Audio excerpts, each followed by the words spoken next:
Okay, so you're sitting on a street right now that has tons and tons of cigarette shops. Okay, so I just signed a contract with 2 cigarette shops to sell these to cigarette shops in my area at $5 a piece. The first one was 48 pieces per shop. Okay, there are thousands of these in Australia. That could pay off any printer within 2 months. That's one thing alone. You can get them from an Australian designer called Hex 3D. This Basilisk, simple, flexible.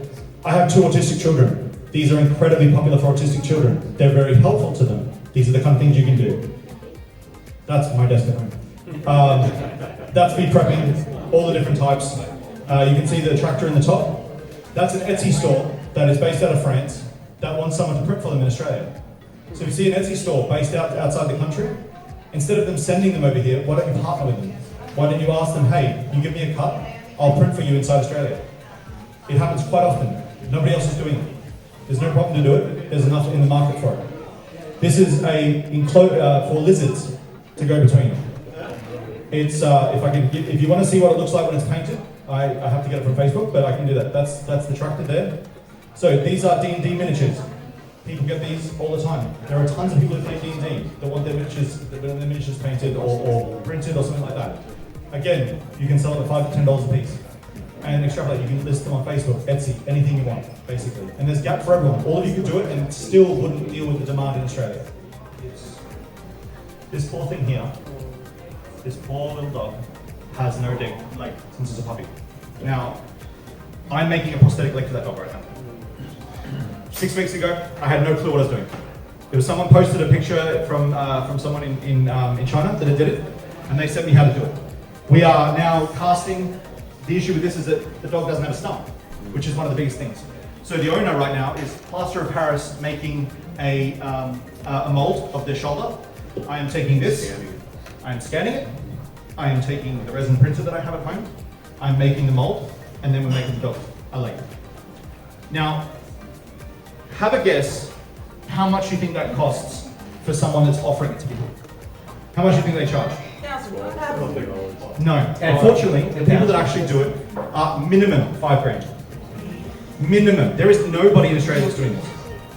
You have to, and this is, it actually broke my heart when they told me.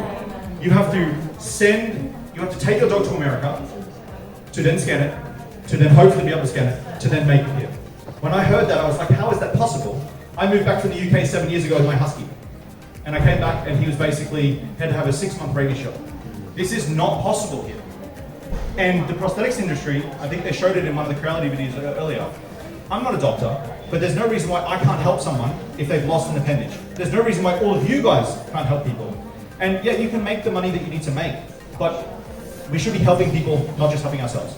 And you can help people make money, but you can also help other people live with that, because a dog should not live like that for the rest of their life. And that dog's been living like that for 6 years. So these are the kind of things that you can do. Come and talk to me if you want. If you've got your own ideas, please post them in the group.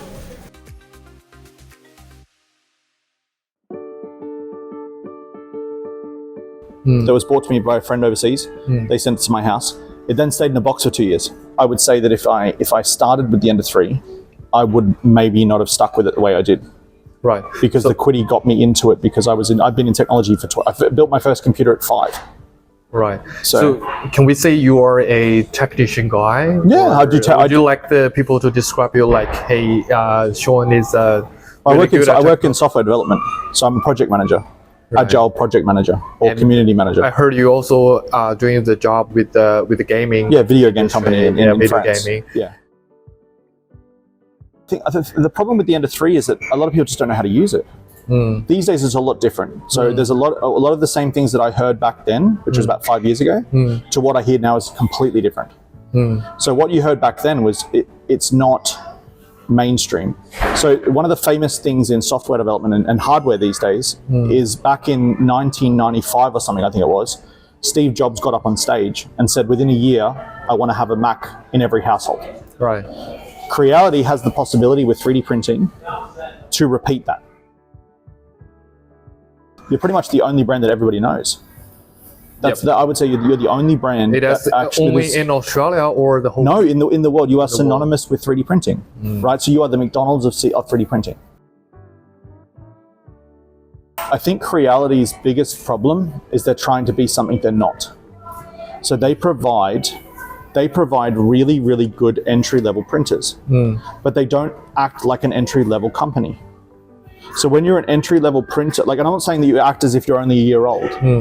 So the reason why, let me think about this. The reason why Nintendo is really, really good is they understand that their users are not always incredibly smart because they're all so different, right? So Creality overcomplicates things because they don't realize that you're selling 90% of the time, you're selling a product that nobody has ever used before. Yeah, to the beginners. And so when it comes to support, you have to increase support because 90% of the, like I used to work years and years ago in customer support for Acer, the company Acer, right?